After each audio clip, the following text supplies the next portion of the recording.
رمضان کے بعد انہوں نے مولانا کو کہا کہ مجھے نکاح کرنا ہے انس سے۔ مولانا کا پھر مجھے آیا، میں نے کیا مولانا 2018 سے یہ 2020 ہو گیا ماشاءاللہ سے، میرے والدین بھی میں نے کیا انتظار کر رہے ہیں، ظاہر سی بات ہے میں ایک ہی بیٹا اپنے والدین کا، تو میں نے کیا مولانا انہیں نہیں اب ہوگا۔ تو پھر مجھے کچھ سمجھ نہیں آ رہا تھا، تو میں نے ٹھیک ہے، میں نے کیا جون جولائی کا مہینہ تھا اور اسی کے اندر 2-3 ماہ اور گزر گئے۔ میں نے ان کو کہا یار پھر جیسے اللہ کی طرف سے امتحان بھی آتا ہے، جیسا بندہ ہوتا ہے نا ایسا امتحان ہوتا ہے، لیکن بندہ جمع رہتا ہے نا تو اللہ کی مدد آتی ہے، بندے کی دل کی نیت صاف ہوتی ہے اور مضبوط ہوتی ہے نا تو اللہ تعالیٰ کی مدد ایسے آتی ہے۔ اتنا کام آنا شروع ہوا، جیسے لاک ڈاؤن کھلنے گیا تو وہ جو پتہ نہیں نوجوان سارے بیٹھے ہیں، مجھے نام یاد رہے گا، خطروں کے کھلاڑی ایک شو آتا ہے، پتہ نہیں آپ نوجوان بیٹھے ہوں گے، میں نے دیکھا کبھی نہیں ہے لیکن وہ بتاتے تھے، تو اس کی آفر آئی، بولے پہلے جا چکی تھی اور بہت زیادہ، میں نے کہا چلے جاؤ کر لو آپ، میں نے کہا کر لو ہمارا کیا ہے، 10 دن کی بات ہے آپ کی، بولے نہیں بس نہیں کرنا۔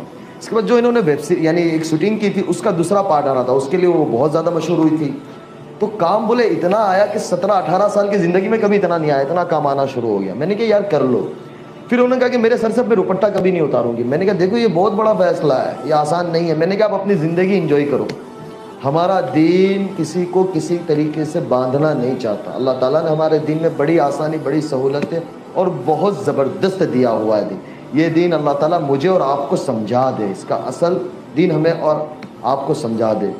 تو میں نے ان کو بولے بس میں نے طے کر لیا، مجھے کہا کہ مجھے اناؤنس کرنا ہے، مجھے چھوڑ دینا ہے۔ میں نے کہا یار آپ سوچ لو، میں ٹالتا رہا، اکتوبر آ گیا، بولا آپ نے اب نہیں کہا نا تو میں اپنے اعتبار سے اناؤنس کر دوں گی۔ میں نے کہا یار خاموخواہ کیوں یہ کر رہی ہو، بس بولے بس میں نے 17 سالی زندگی کے اندر لوگوں کو اس سے نقصان پہنچایا ہے، تو میرا نیت ہے کہ میں اللہ کے بندوں کی اور انسانوں کی خدمت کروں، دنیا میں بسنے والے ہر انسان چاہے جو بھی مذہب کا ہو میں اس کے لیے کام آؤں، میں اس کے لیے خدمت کروں، لوگ پریشان حال ہیں تو میں اس کے لیے خدمت کروں، اور اللہ مجھ سے کام لے گا، مجھے کہ میں ان کے کام آؤں، میں بڑا یعنی ارادے نہیں کہ اللہ تعالیٰ ان کو اس کے اوپر اتارا کہ میں کوئی ہاسپٹل بناؤں، میں اس طریقے سے کچھ کام کروں۔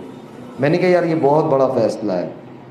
9 اکتوبر تھا، میں نے کہا دیکھو آپ سوچ لو، بولے نہیں بس میں نے طے کر لیا۔ میں نے کہا ٹھیک ہے، پھر مغرب کے بعد ڈالا، دوسرے دن اس کو میڈیا نے کور کیا اور چھوڑو۔ میں نے کہا دیکھو یہ بہت بڑا فیصلہ ہے نا، یہ یاد رکھنا۔ بولے نہیں، میں نے کہا بس اللہ میاں خیر کرے۔ اور پھر ایسا وقت گزرتا گیا، نومبر آ گیا تو مجھے بزرگوں نے، میں نے مولانا سے مشورہ کیا، مولانا کے بس نکاح کرنا ہے۔ پھر بزرگوں کے مشورے سے نکاح ایسے ہوا کہ آپ یقین نہیں کرو گے، میرے بہنوی نے میرا ایک جوڑی کپڑا تیار کیا، مجھے پتا بھی نہیں تھا میرا جمعہ کو نکاح ہے، جمعرات کو میرے پاس کپڑا نہیں تھا۔ میں نے کہا بس ہو جانا ہے، جا کے مسجد میں بیٹھ گیا۔ حضرت مولانا احمد لاٹ صاحب کا بیان مسجد میں شروع تھا، مولانا لے کے گئے، میں باتھ روم میں تھا، تیار ہو رہا تھا، یعنی وہ سچویشن میں نکاح ہوا ہے۔ لیکن میں آپ کو ایک بات بتلاؤں کہ جو آدمی معمولات کا اور اعمال کا پابند ہوتا ہے نا، اللہ کے ساتھ اس کی اتنی مدد ہوتی ہے کہ میں آپ کو بتا نہیں سکتا، اور اللہ اس کے کام بنا دیتا ہے۔ دوسرے دن ہفتے والے دن ہمارا چھوٹا سا ایک ولیمہ تھا، کیونکہ کووڈ کا زمانہ تھا تو ہم نے 100-150 کے درمیان میں جو گورنمنٹ کی گائیڈ لائنس تھی اس کے اعتبار سے ہم نے گھر والوں کے درمیان میں دوستوں کے اندر چھوٹا سا ایک ولیمہ کیا۔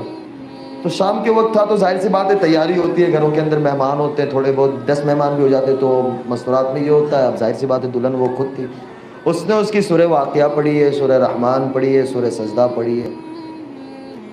آج جب عشاء کے بعد فارغ ہو تو مجھے کہنے لگی مجھے سورہ رحمان سورہ واقعہ پڑھنے کا، مولوی کھڑا ہو جا تو بھی اب چپ چاپ، اب کوئی رستہ ہی نہیں ہے۔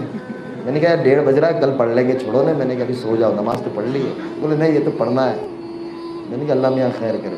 تو خلاصہ یہ نکلا کہ اللہ تعالیٰ جب دل میں ڈال دیتا ہے اور تھام لیتا ہے نا تو اللہ پھر کام بھی ایسا لے کے آئے، لوگوں کے دلوں میں محبت ڈال دیتا ہے، عزت ڈال دیتا ہے۔ ہماری ایک بہن ہے انڈسٹری میں، ان کا نام میں نہیں لوں گا، وہ یعنی اتنی مشہور ہے اور ماشاءاللہ سے وہ یعنی ہر وقت کسی بھی طریقے سے لائٹ میں رہتی ہے۔ وہ ان کو میسج کرنے لگی کہ یار آپ گاڈ کی اینجل ہو، آپ میرے لیے دعا کرو کہ اللہ میرے لیے بھی اچھا کر دے، اور آپ کو دیکھ کے بڑا اچھا لگتا ہے، سکون آتا ہے۔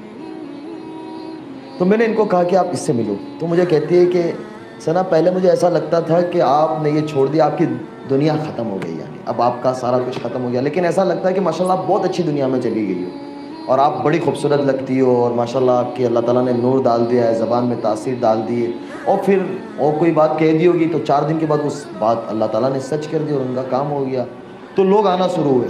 تو پتہ یہ چلا کہ اللہ تعالیٰ میرے اور آپ کے اندر وہ صلاحیت رکھی ہے، لیکن اس صلاحیت کو ہم کھولیں اور اللہ کے آگے مانگے کہ اللہ میرے اور آپ سے ایسا کوئی کام لے لے کہ کہ جو ہماری آخرت کا ذریعہ بن جاوے. دنیا 4 دن کی ہے. یہ کورونا کے زمانے میں سب کو پتہ چل گیا کہ یعنی کوئی بتا نہیں سکتا کہ میں اتنا وقت رہوں گا اور میں ایسا کروں گا اور میں ایسا کروں گا.